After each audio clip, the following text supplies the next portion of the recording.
मेरा कोई परिवार नहीं है, वही लोग निकाला है हमको परिवार से। जब संजय और रमीज इन लोग का नाम लीजिए तो आपको घर से निकाल दिया जाएगा, आपको बदनाम किया जाएगा, आपके ऊपर चप्पल उठा करके मारा जाएगा। बिहार विधानसभा चुनाव में मिली आरजेडी को करारी हार के बाद अब लालू यादव का परिवार फिर टूटता नजर आ रहा है।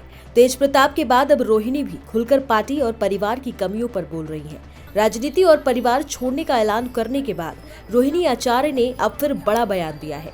शनिवार को पटना एयरपोर्ट पर रोहिणी आचार्य ने मीडिया से बात करते हुए कहा कि मेरा कोई परिवार नहीं है। संजय यादव, रमीज और तेजस्वी यादव से पूछिए, उन लोगों ने मुझे परिवार से निकाला है। उन लोगों को हार की जिम्मेदारी नहीं लेना है। रोहिणी ने आगे कहा, चाणक्य जो बनेगा वो जवाब देगा। देश दुनिया चाणक्य से सवाल कर रहा है, पार्टी का ऐसा हाल क्यों हुआ? संजय, रमीज के बारे में अगर बोलिए तो आपको गाली दिलाया जाएगा, आपके घर से निकाल दिया जाएगा और आपको चप्पल उठाकर मारा जाएगा। नहीं, मेरा कोई परिवार नहीं है। अब ये जाकर के आप संजय, रमीज, तेजस्वी यादव से पूछिए, मेरा कोई परिवार नहीं है, वही लोग निकाला है हमको परिवार से, क्योंकि रिस्पॉन्सिबिलिटी लेना नहीं है उनको। पूरा दुनिया बोल रहा है जो चाणक्य बनेगा, तो चाणक्य से आप सवाल पूछिएगा। जब कार्यकर्ता चाणक्य से सवाल कर रहा है, पूरा देश दुनिया सवाल कर रहा है कि पार्टी का ये ऐसा हाल क्यों हुआ। अब जब संजय और रमीज इन लोग का नाम लीजिए तो आपको घर से निकाल दिया जाएगा, आपको बदनाम किया जाएगा, आपको गाली दिलवाया जाएगा, आपके ऊपर चप्पल उठा करके मारा जाएगा। रोहिणी आचार्य के मामले में भाजपा के प्रवक्ता शहजाद पूनावाला ने कहा कि ये किसी के पार्टी और परिवार का अंदरूनी मामला है, लेकिन कोई बेटी अपने घर में सम्मान, सुरक्षित महसूस नहीं करे और किसी बाहरी के दबाव से पार्टी और परिवार छोड़ने पर मजबूर हो तो सोचिए कि इस पार्टी और परिवार के संचालन में बिहार को कोई महिला अपने आप को सुरक्षित महसूस कर सकती है क्या? इसी कारण बिहार की महिलाओं ने एनडीए को ये प्रचंड जीत दिलाई है। राजद प्रमुख लालू यादव की पुत्री रोहिणी आचार्य के राजनीति छोड़ने और घर से नाता तोड़ने पर जदयू ने लालू यादव पर कटाक्ष किया है।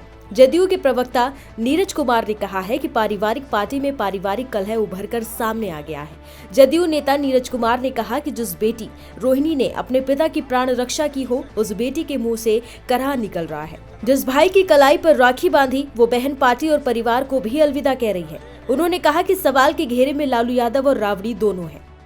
लालू जी का परिवार का आंतरिक मामला है, लेकिन जिस बेटी ने प्राण रक्षा किया लालू जी आपका, कितने निष्ठुर आप हो गए कि जिस बेटी ने प्राण रक्षा किया, जिसका आपने कन्यादान किया, आज उसके मन के अंदर में अगर टीस पैदा हुआ है, करा रही है, और आप राजनीति के धृतराष्ट्र बन गए। आप मुख्य न्यायाधीश है घर के, जिस भाई के कलाई में राखी बांधी वो चुप है, इसके मतलब जख्म गहरे हैं। कौन है ये महाभारत का संजय जो यह कह रहा है कि लालू जी पूछ रहे हैं क्या हाल है संजय? नजर झुका हुआ है, कह रहा है कि हुजूर हमको तो केवल हरियाणा का मॉल नजर आ रहा है। तो ये अपमान राजद के उन कार्यकर्ताओं का है जिन लोगों ने मेहनत से अपनी पार्टी को खड़ा किया, लेकिन राजनीति के धृतराष्ट्र ने खुलेआम इस बागीचे को बदनुमा कर दिया, दुर्गंध फैला दिया। आज राष्ट्रीय जनता दल के पारिवारिक कुनबे में भगदड़ है। समय का इंतजार करिए, आदमी देखेगा और भागेगा। क्या रे बचो बचो, ये राजनीति का इन्फेक्शन है। इससे पहले बिहार की राजनीति में शनिवार को उस समय हलचल मच गई जब राष्ट्रीय जनता दल सुप्रीमो लालू यादव की बेटी रोहिणी आचार्य ने राजनीति छोड़ने का फैसला लिया। इसके साथ ही उन्होंने अपने परिवार से दूरी बनाने की भी घोषणा की। रोहिणी आचार्य ने यह भी कहा कि संजय यादव और रमीज ने उनसे यही करने के लिए कहा था। उन्होंने पोस्ट में यह भी कहा कि वो अपने ऊपर सभी चीजों का दोष ले रही हैं। रोहिणी आचार्य ने सोशल मीडिया प्लेटफॉर्म एक्स पर पोस्ट में लिखा कि मैं राजनीति छोड़ रही हूं और अपने परिवार से नाता भी तोड़ रही हूं। संजय यादव और रमीज ने मुझसे यही करने को कहा था, मैं सारा दोष अपने ऊपर ले रही हूं।